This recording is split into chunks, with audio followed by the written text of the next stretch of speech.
Bueno, entonces el ejemplo del libro es sobre el transbordador este que explotó por allá por el 86. Yo no me acuerdo, era muy, muy chiquita.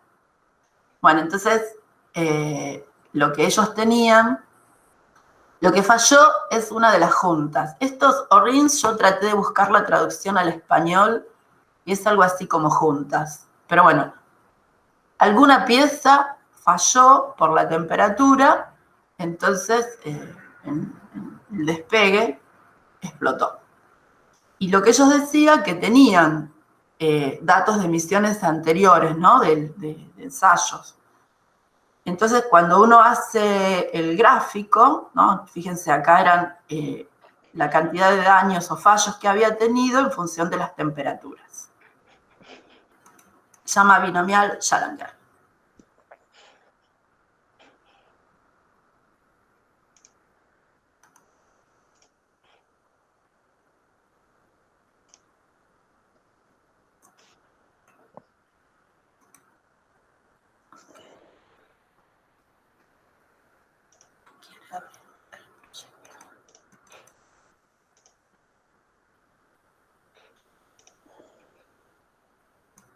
Bueno, acuérdense que es siempre más simple si yo toda la carpeta, ¿no? La guardo en un proyecto. ¿Se acuerdan cómo armarlo del proyecto, no? Se iban acá y entonces tenían todo junto. Estos datos están también en la librería del libro, la de Faraway. Y si yo los corro, ahí tenemos. Estos son los niveles de daño y los valores de temperatura. Bueno, entonces lo primero que uno puede hacer, aparte de graficarlos, es ajustar un modelo. En este gráfico, la diferencia que tiene es que nosotros sabemos que son 6 valores posibles de daño que hay en la base de datos, ¿no? O sea, puede haber tenido 1, 2, de 0 a 5. El 5 fue el máximo de fallos que presentó. Entonces lo podemos expresar dividiéndolo por 6, la cantidad de daños, como un estimador de probabilidad, ¿no? O sea, casos posibles sobre casos favorables. Entonces la idea es si esto se podemos ajustar a un modelo. Bueno, por ahí repasemos un poco lo que es el ajuste de modelos lineales. O sea, siempre yo tenía un docente que decía que antes que nada lo primero que hay que hacer es ajustar un modelo lineal, aun cuando en este caso no parezca muy intuitivo que eso vaya a responder a un modelo lineal. Pero bueno, repasemos un poquito para los que no vieron R, de qué se trata ajustar un modelo lineal, aunque estuvimos viendo algo, era en el que nosotros poníamos en la función LM la fórmula, le poníamos los datos, bueno, y después estas opciones no las llegamos a usar. Lo que usamos nosotros es esto, la fórmula del modelo y la base de datos. Y este operador lo que significa es depende de o está en función de. Entonces, cada término, cada variable explicatoria que le agreguemos al modelo, la íbamos sumando por más. Entonces, acá lo que vamos a tratar de ajustar es este modelo, que era esto de la probabilidad de daño depende de la temperatura. Y el archivo se llamaba Orange. Entonces yo ajusto este modelo y lo agrego como una recta, ¿no? En el gráfico. Este upline es que al hacer el plot que tenía antes, le agregué esta recta. Bueno, no parece un modelo muy bonito, ¿no? Entonces, si yo lo que hago es verificar los supuestos, ¿se acuerdan que el modelo lineal tenía como supuestos la distribución normal, la homogeneidad de varianzas? Entonces acá, con el QQplot, vemos que hay un dato que se va muy afuera. Si hago los residuales versus los predichos, para ver cómo se comportan, fíjense que tienen una forma bastante extraña, ¿no? Si a los residuales los divido por el desvío estándar, esto es, yo tendría que comparar un modelo, un gráfico con el otro gráfico para ver si hay homogeneidad de varianza. O sea, si yo lo divido por el desvío estándar, esto podría llegar a homogenizarse o cambiar. Bueno, y cambió bastante. O sea que el supuesto de homogeneidad de varianza tampoco, ¿no? Y acá hay otros datos que se están yendo afuera. Eso es uno de los problemas. Y otro de los problemas es que si yo uso esto, fíjense, el dominio de la distribución normal es desde menos infinito a infinito. Entonces, estos valores que yo marqué en rojo de los predichos son negativos. O sea que si ajustáramos esto como un modelo lineal simple, podríamos tener predictores fuera del rango de la probabilidad que va entre 0 y 1, ¿no? Esperen que esto lo voy a hacer.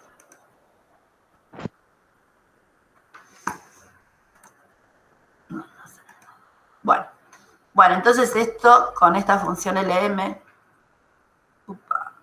parece que con esta función, ustedes están viendo cuando yo cambio de RStudio a Hardware, ¿no? Sí, sí. Bien, bueno, entonces este es el gráfico y con estos plots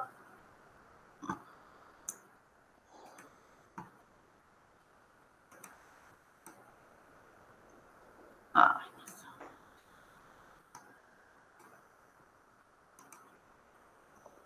está.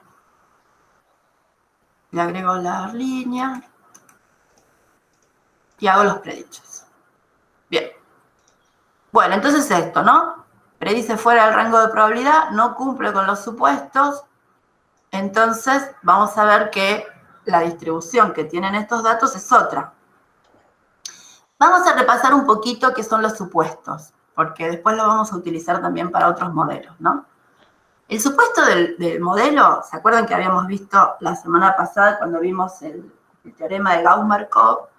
Que los estimadores que nosotros obtuvimos eran blue, o sea, era el mejor estimador lineal insesgado, si se cumplía esto, ¿no? Primero que las muestras eran aleatorias y las observaciones eran independientes, o sea que entre observaciones no hay correlación. Después, que los tratamientos tenían todas las mismas, o los niveles tenían que tener todos la misma variabilidad, y que todos provienen de distribuciones normales. Entonces acá, esto es lo que no se estaría cumpliendo. La forma de resumirla es esta. ¿Por qué trabajamos sobre los residuales? O sea, los supuestos nunca se trabajan sobre los datos, porque puede ser que los datos estén afectados porque realmente tengan distintos promedios. Entonces, como en realidad nosotros lo que queremos es el supuesto se cumple bajo la hipótesis nula donde los efectos son 0, entonces lo que nos importa en realidad es que los residuales sean los normales. El supuesto que nosotros vamos a verificar siempre es este, ¿no? Que los errores tienen distribución normal con media 0 y varianza sigma. ¿Cómo podemos hacer para probar esto usando los residuales? ¿Qué son los residuales? Es la diferencia que hay entre el valor que predice el modelo menos el valor observado. En el caso de un diseño completamente aleatorizado, o sea, un modelo simple, el predicho es realmente el promedio de cada tratamiento. Eso es lo que el modelo predice. Y con esta función residuales vimos que podemos obtener. Entonces, ¿qué hacemos? Bueno, métodos gráficos es como el que vimos recién, ¿no?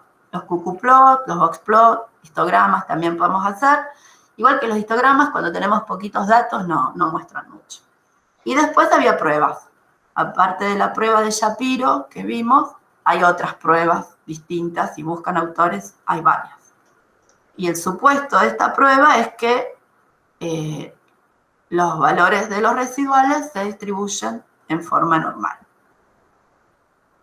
Bueno, gráficamente, cuando obtenemos los gráficos de residuales versus predichos, por ejemplo, ven acá están los promedios de los tratamientos o los predichos, yo no espero encontrar alguna forma en particular.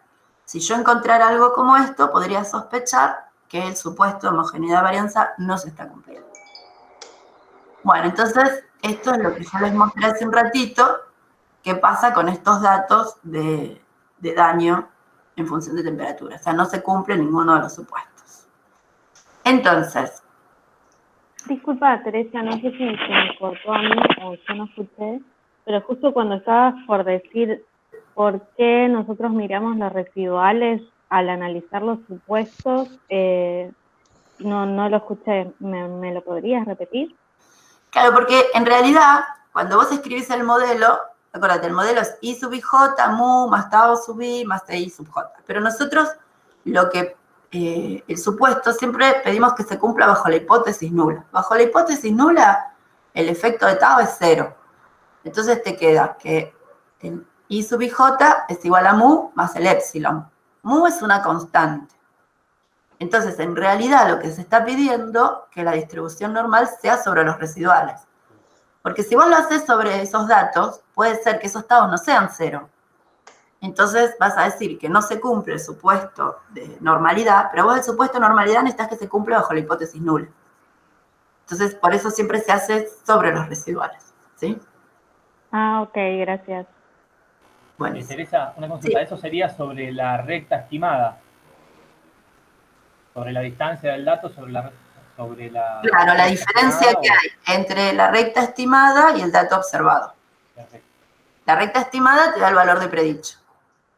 La diferencia que hay es, digamos, todo lo que no explicó el modelo es lo que se conoce como residual. Bien. Siempre que se hace cualquier análisis de cómo se está comportando el modelo, después vamos a ver cuando miremos modelos mixtos, eso siempre uno lo que tiene que tratar de ver es los residuales. Entonces, cuando ajustan un modelo, siempre hacer un gráfico de residuales ayuda, porque por ahí uno descubre de que hay una tendencia que tienen un formato, entonces como que hay otra variable que yo no incluí en el modelo, y eso saltan los residuales.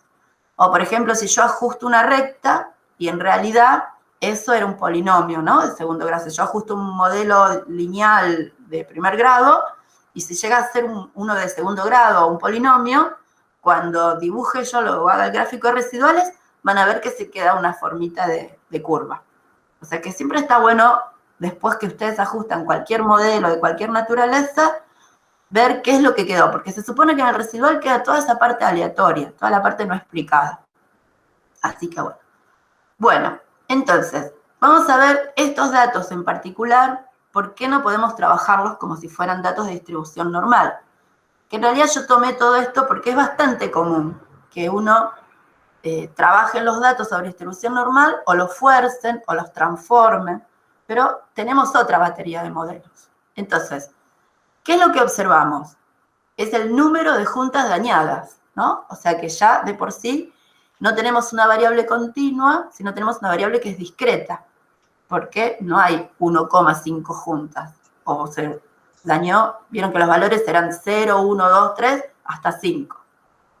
Y el resultado posible de cada evento, o sea, cuando hacían el ensayo, era o se rompía o no se rompía. Y la probabilidad, y eso le podemos asignar una probabilidad, o sea, tenemos una probabilidad de que se dañe, o sea, que se rompa, o una probabilidad que no se dañe. Y lo que registramos es el número de daños. O sea, en cada evento lo que nosotros tenemos es lo que se conoce como una distribución Bernoulli. O sea, yo hago un ensayo con el cohete, ¿es un cohete o un satélite? No sé qué. Bueno, entonces o falla o no falla, con una probabilidad. Si yo eso lo repito muchas veces, lo que estoy haciendo es repitiendo ese ensayo Bernoulli varias veces. Y entonces ahí lo que tengo es una distribución binomial. ¿Se acuerdan de la distribución binomial o les suena algo muy raro? Yo no. No, yo tampoco. ¿No se acuerdan que exista la distribución binomial? Sí, que existe, sí, pero... Pero alguna vez, ¿no? O sea, la distribución binomial, yo lo que necesitaba saber era la cantidad de eventos que estaba por observar y la probabilidad de éxito y fracaso. Fíjense, la probabilidad, por ejemplo, de que tome un valor que sea 0 o 1, este es el Bernoulli, ¿no? Entonces, lo que hago es multiplicar esto por la probabilidad de que sea el valor que yo busco, 0 o 1, por la probabilidad de que no pase esto. Si esto yo lo repito muchas veces, lo que tengo es una distribución binomial. Bien. Bueno. Entonces, repitiendo un poquito. Si estimamos los valores usando modelos, lo que vamos a hacer es obtener valores fuera del intervalo 0,1. Acuérdense que lo que estamos modelando es la probabilidad, ¿no? Y además, nosotros estamos asumiendo una distribución que no es. ¿Se acuerdan que yo les decía, por ejemplo, cuando hacíamos los modelos con distribución normal y hacíamos una F, si eso no era normal, ese valor el p-valor de la F no correspondía. Bueno, acá pasa lo mismo, ¿no? Y en mi caso, los datos tienen distribución binomial, entonces la distribución normal me va a dar un p-valor que no es el que corresponde. Bueno, entonces, ¿cuál es el truco? ¿Qué es lo que hacen? Fíjense, vamos a mirar esto despacito. Lo que yo quiero modelar es esto. O sea, yo quiero que la probabilidad de que ocurra daño o no daño, lo estoy ajustando como un modelo lineal. En lo que nosotros habíamos visto que la esperanza de ahí, o sea, el predicho, correspondía a esta fórmula lineal, ¿no? O sea, en modelos lineales, nosotros asumimos esto. Entonces, ¿qué hacemos? Escribimos I sub ij es igual a beta más mu, más el E sub i. Pero ahora lo que vamos a hacer es, en vez de expresarlo, esto acuérdense que es esperanza, es sinónimo de promedio, ¿no? O sea, nosotros cuando estamos trabajando con modelos lineales, estamos trabajando sobre datos, los promedios de los datos. Lo que hacemos es expresar esto como una función. Entonces, en vez de transformar nosotros los datos, lo que hacemos es expresar este modelo lineal, pero ahora como una función. Entonces, esta función, en los modelos lineales generalizados, va a tomar distintas formas según sea el caso. En este caso tenemos un caso que es binomial, pero puede ser que tengamos Poisson, después vamos a ver, ¿no? Hay distintas funciones de distribución que nos permite trabajar lo que es modelos lineales generalizados.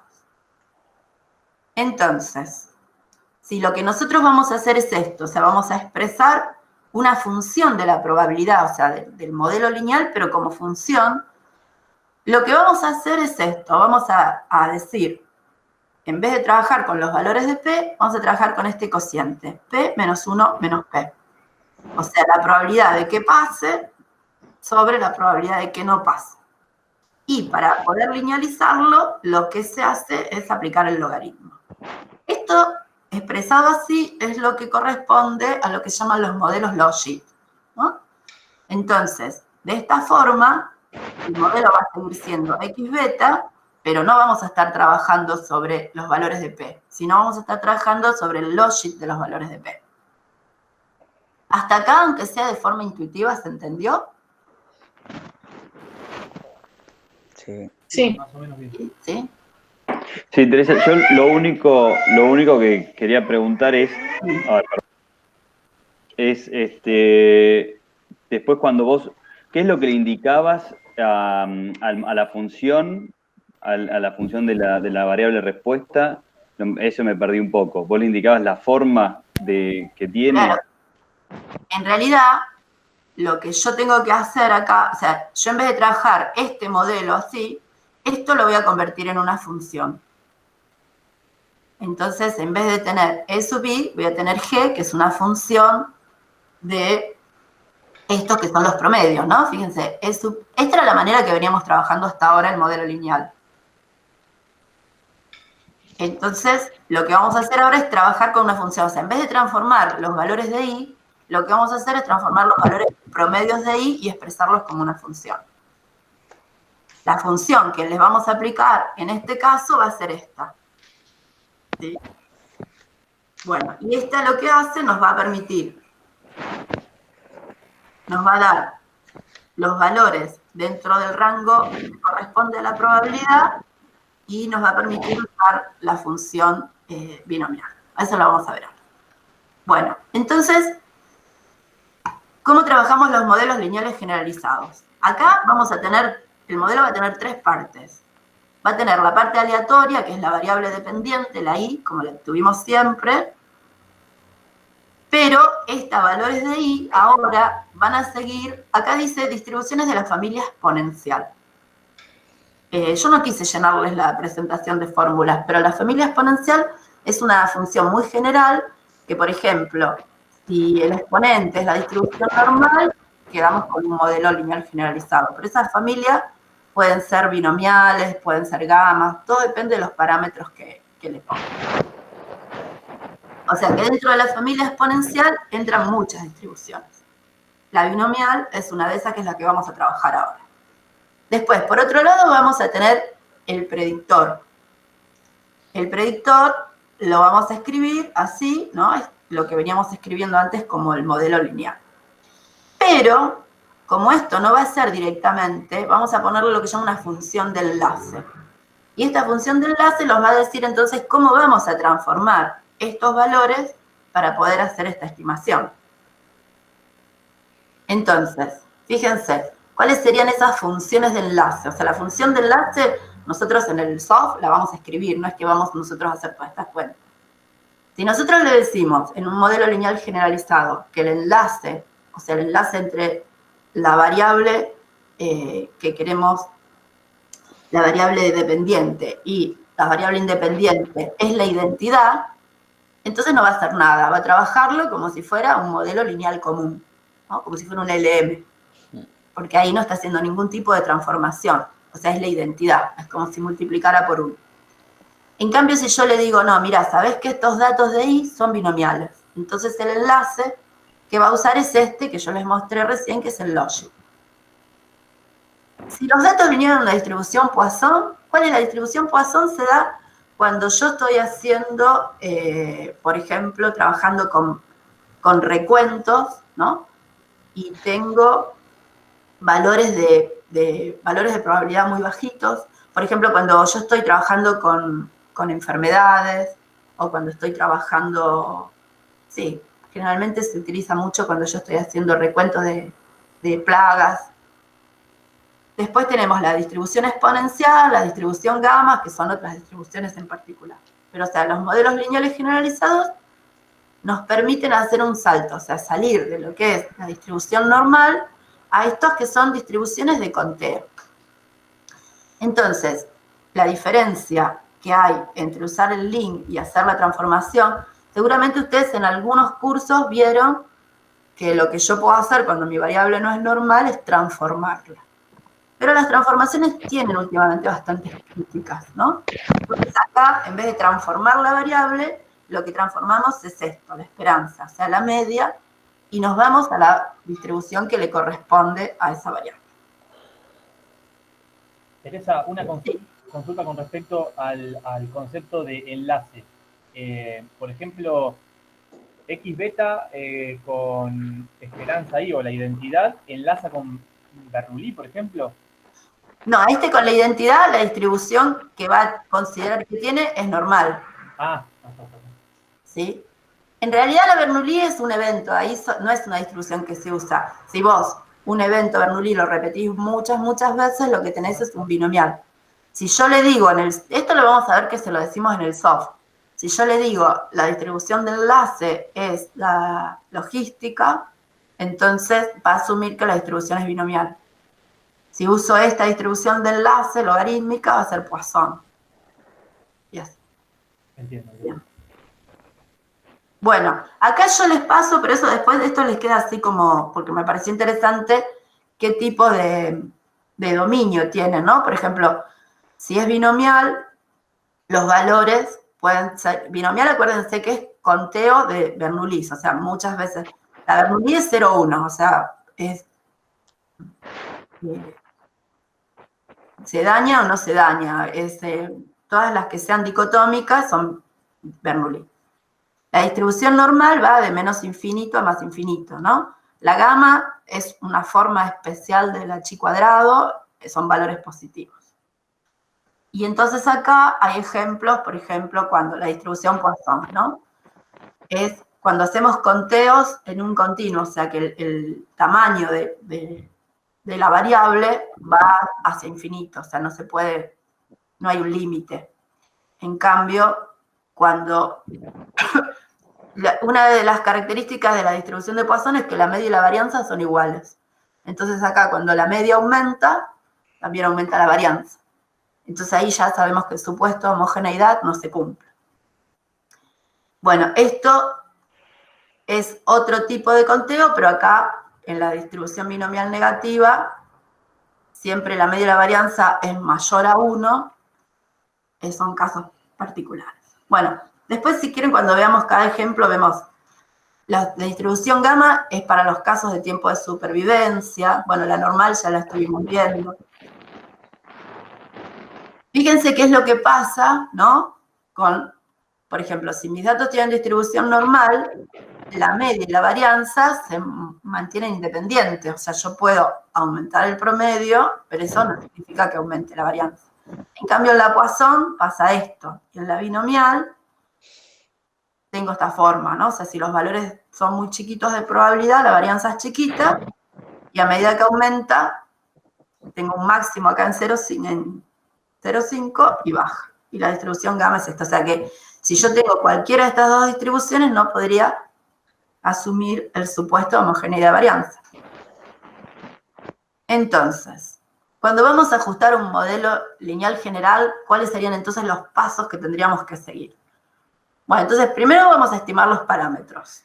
Después, lo que es importante es interpretarlos y hallar un intervalo de confianza, ¿no? Para los parámetros. Después lo que tenemos que hacer es evaluar la bondad de ajuste. Para eso vamos a ver que vamos a usar un coeficiente que se llama Deviance, que nos va a decir cuán bueno o malo es nuestro ajuste. Y vamos a hacer alguna prueba, podremos hacer pruebas de comparaciones múltiples igual para los parámetros. Bien. Bueno, hasta ahora fue todo teórico. Después vamos a hacer un ejercicio y si quieren volvemos a repasar toda esta parte teórica. Bueno, entonces para esto hay una función particular que se llama GLM, que son modelos lineales generalizados, que está en R, ¿no? Y que tiene, fíjense, argumentos similares. La fórmula, y acá donde dice family es el enlace. Si yo no le digo nada, lo que hace es el enlace gaussiano. O sea que me lo va a ajustar como si fuera una distribución normal. Bueno, y después son cosas generales que yo no usé en general.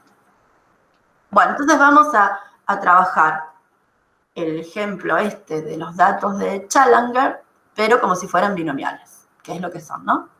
Entonces, la manera de entrar los datos, en el caso de binomial, yo lo que tengo que tener es una columna con los daños y una columna con los que, o sea, sería los de éxito y los de no éxito. Esto en función de la temperatura y acá está el enlace. Yo le estoy diciendo que el enlace para este modelo es binomial. Bueno, si quieren lo corremos.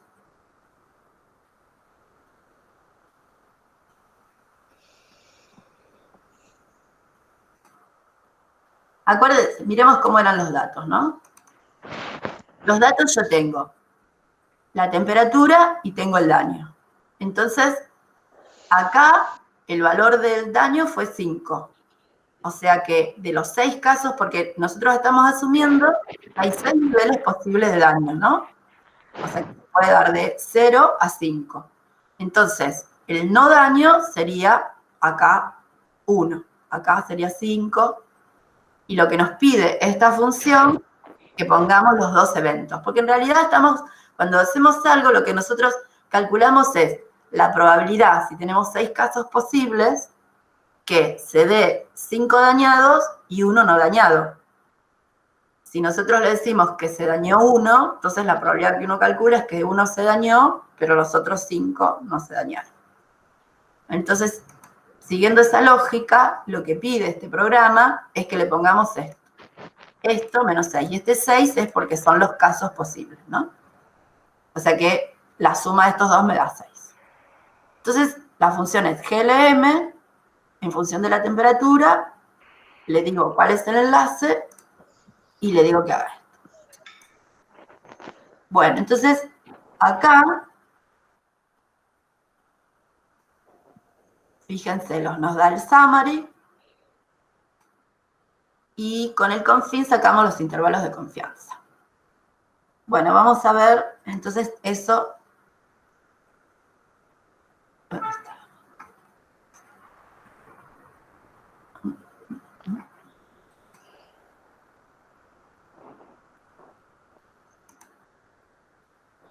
Teresa, te hago una consulta con respecto a los datos. Sí. En la tabla aparecía 5, 0 y 1, pero en una distribución binomial ¿no debería ser 5 o 0? No, porque en realidad lo que nos dicen los dueños de los datos, que los daños posibles pueden ser 0, 1, 2, 3, 4, 5. Lo que pasa es que hay valores que no se registraron.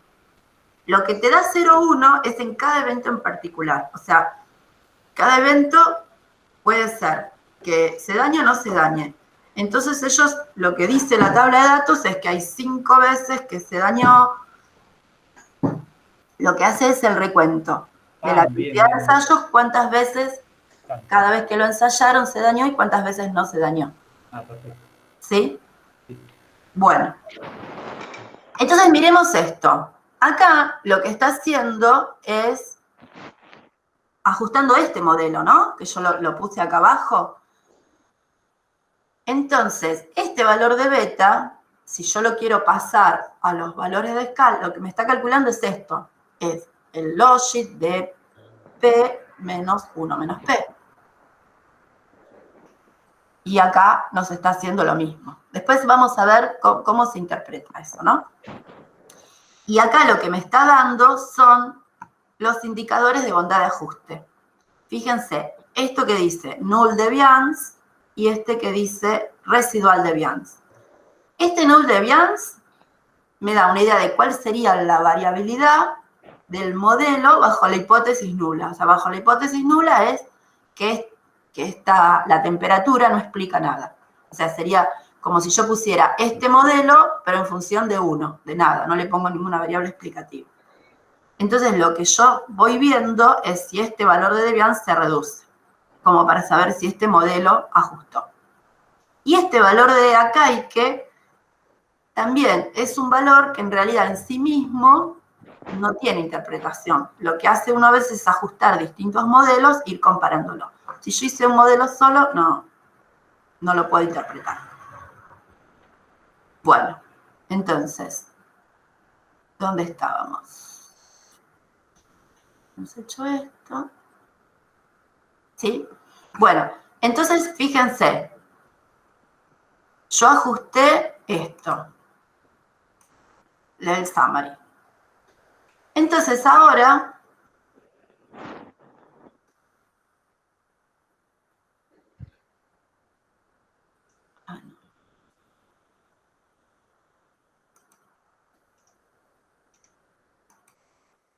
esto que había hecho era para ajustar. Esperen, me borré algunos comandos. Vamos a empezar de nuevo. Este era el gráfico original. Y acá lo que le estoy poniendo ahora es la inversa del logit. O sea, estoy pasando el valor que era el de la ordenada del origen, y que era el dependiente, pero a escalas de probabilidad. O sea, estoy haciendo el antilogaritmo del P menos 1 menos P. ¿Sí? ¿Se entiende que es lo que hace? Es la inversa del logit. Porque acá, estos valores, el 11, es esto. Es el logaritmo de P dividido 1 menos P. Y este también, ¿no? Entonces yo, para pasar estos a valores de probabilidad, acuérdense que yo estoy calculando cuál es la probabilidad de daño en función de la temperatura. Entonces, para expresar estos parámetros en términos de temperatura, lo que tengo que hacer es aplicar la función inversa, que es ilogit. Entonces, si yo ahora hago el gráfico del modelo ajustado, acuérdense que cuando hacemos el modelo de lineal nos da una recta, ¿no? Así. Pero en cambio acá tenemos el modelo ajustado expresado en términos de probabilidad. Entonces, la declaración que tendrían que haber usado ellos, fíjense que cuando las temperaturas son bajas, ¿no? Están en grados Fahrenheit estas cosas. Las probabilidades son muy altas, ¿no? Después tiene una cosa medio asíntota y las probabilidades nunca van a llegar a 0, ¿no? Porque nosotros estamos ajustando una función de probabilidad y se acerca a 0 con los valores porque estamos haciéndolo a partir de una muestra. Bueno.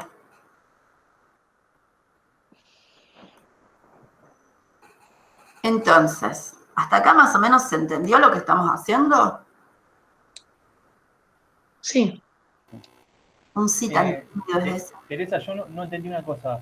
Sí.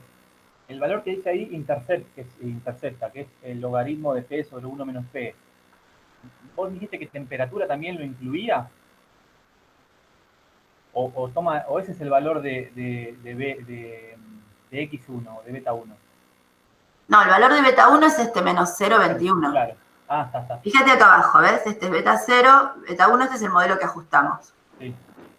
Lo único que vos no podés, si yo quiero hacer un predicho, si fuera un modelo lineal, el predicho sería 11 menos 0,21 por el valor de temperatura.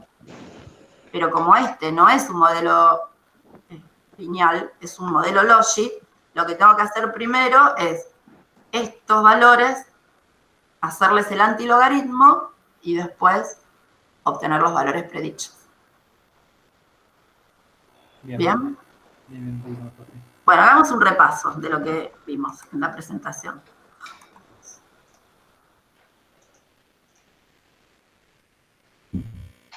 O sea, nosotros lo que tenemos son valores que no son normales, ¿sí? En este caso lo que hicieron fue contar la cantidad de juntas dañadas en cada uno de los ensayos. Entonces les dio desde 0, hubo algunos que no falló ninguno y otros que fallaron 5. O sea que tuvieron 5 resultados posibles. Si yo quiero calcular cuál es la probabilidad de que se dé 0, 1, 2 y 3, como en cada evento puede fallar o no puede fallar, eso tiene una distribución binomial. O sea, en cada evento es una Bernoulli, pero muchos eventos juntos hacen que la distribución sea binomial. Entonces, si yo lo ajusto como un modelo lineal, me da cualquier cosa. Primero porque el modelo lineal, si yo le pongo los valores de probabilidad, o sea, divido cada valor de daño sobre 6, como para tener una idea de la probabilidad, vimos que nos dan predichos de valores de probabilidades negativas, y eso no es cierto, ¿no? Y después tampoco se cumplen los supuestos, o sea que descarto, para los datos estos de conteo, utilizar una distribución normal. Entonces, lo que yo les propongo es que hagan todo el mismo ejercicio, pero en vez de que el enlace sea binomial, usen este. O sea que es binomial, pero con el enlace con esta transformación. Y se fijen qué es lo que les da. O sea que hagan la estimación de los parámetros, hagan la conversión y hagan el gráfico. ¿Les parece?